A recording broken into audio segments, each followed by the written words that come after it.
নমস্কার বন্ধুরা, আপনাদের স্বাগত জানাই কবিতা কিচেন ভিলেজ ফুড চ্যানেলে। আজকের রেসিপি হলো ছোট পেঁয়াজ ও বাদাম দিয়ে আলু পোস্ত। তো কি কি জিনিস লাগছে এখানে? আলু, ছোট পেঁয়াজ, কাঁচা লঙ্কা, চিনে বাদাম, লঙ্কা গুঁড়ো, একটু দুধ, পোস্ত, লবণ আর একটু ঘি। আচ্ছা, উনুনে আগুন দিচ্ছি। উনুনটা ধরিয়ে নিয়ে আমি তখন নুনটা জ্বলে গেছে, আমি কড়াটা বসিয়ে দিচ্ছি।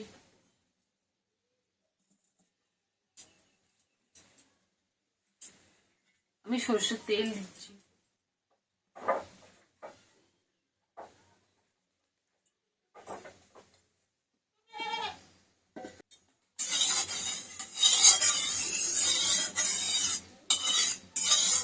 বন্ধুরা, এটা আমাদের চাষের পেঁয়াজ, খুব ছোট ছোট পেঁয়াজ, দেখুন খুব ছোট পেঁয়াজ। এটা আমাদের চাষের পেঁয়াজ। এই ছোট পেঁয়াজ দিয়ে আমি ভাবলাম আপনাদের রেসিপিটা দেখাই। পেঁয়াজ তেল গরম হয়ে গেছে, আমি পেঁয়াজটা দিয়ে দিচ্ছি।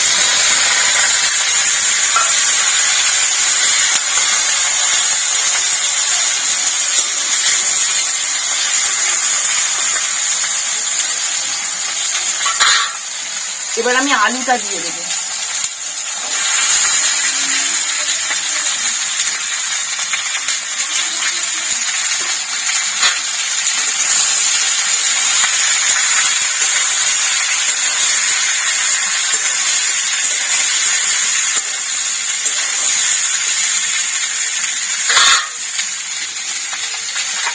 সামান্য একটু লবণ দিয়ে দিই, তাড়াতাড়ি আলুটা ভাজা হয়ে যাবে, সিদ্ধও হবে।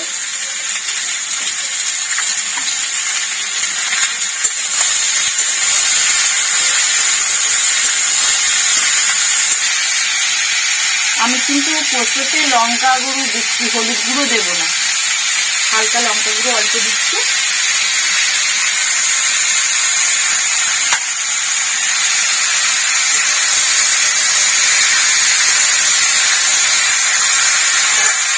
এটা আমাদের পুরোনো রান্না, আপনারা এরকম রান্না করে খেয়ে দেখবেন, খুব ভালো লাগবে। রান্নাটা শেষ পর্যন্ত দেখুন আপনারা।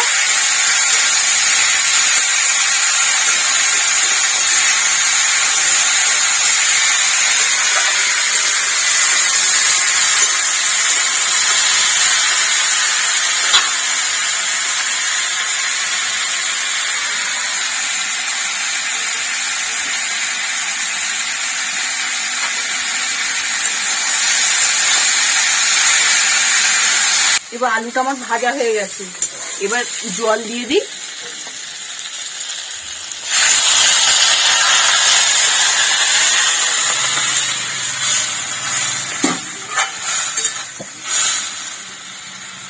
জল দিয়ে আমি এটা চাপা দিয়ে দিচ্ছি 5 মিনিটের জন্য। আমি ততক্ষণ বাদামটার পোস্তটা বেটে নিয়ে আসছি। এবার আমি তরকারিটা একটু দেখছি আলুটা কতটা সিদ্ধ হয়েছে।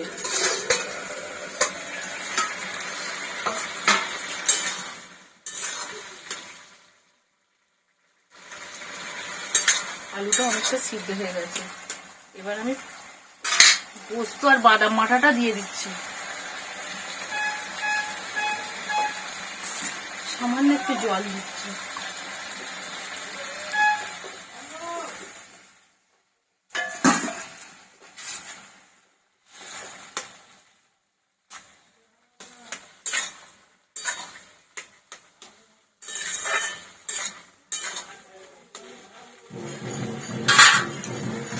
কাঁচা দুধটা দিয়ে দিলাম।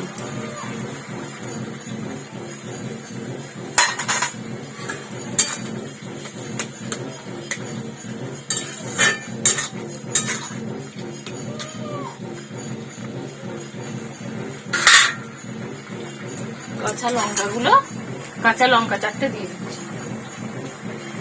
একটু চাপা দিই, অল্প চাপা দিই, আর একটুখানি হয়ে যাক। বন্ধুরা, এটা হতে 2-3 মিনিট সময় লাগবে। 2-3 মিনিট পর আমি ওটা নামাবো। বন্ধুরা, স্বাদ আনার জন্য একটুখানি চিনি দিচ্ছি। আর লবণ একটু কম হয়েছে, তখন তো আমি অল্প দিয়েছিলাম, পরে দিইনি।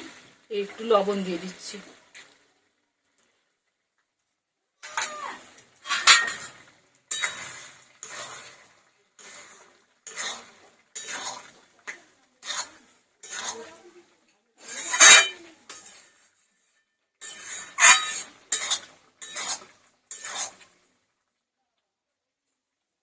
বন্ধুরা রান্না। আমি একটু ঘি দিয়ে নামিয়ে নিচ্ছি।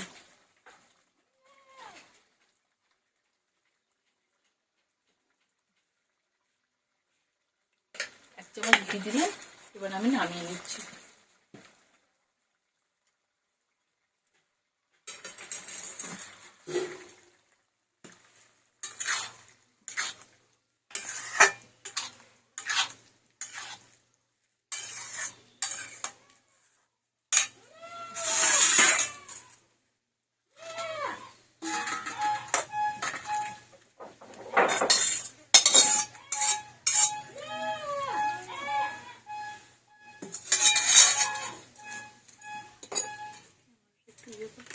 বন্ধুরা, এই আপনাদের ছোট পেঁয়াজ আর চিনে বাদাম দিয়ে আলু পোস্ত।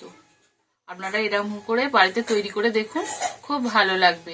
আপনারা শেষ পর্যন্ত ভিডিওটা দেখার জন্য অনেক অনেক ধন্যবাদ বন্ধুরা।